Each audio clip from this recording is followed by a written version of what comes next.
จากต้นเอียงนั่นนะมันเป็นหมากปัดใบมันก็ใบต้นโพมันต้นหมากเรือวะวะกินได้วะต้นหมากเรือตัวนี้วะต้นใหญ่เนาะนี่หมากต้นหมากเรือมันเป็นยืนลุมพูนะ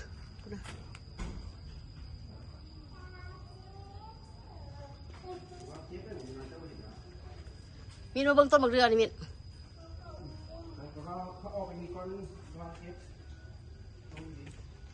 นั่นเคยติดต้นหมากเรือปะนี่ต้นหมากเรือเคยเห็นปะนี่น้ำตกลงมาเนี่ยกินบ่ได้เลยกินได้เอาไว้เลยค่ะ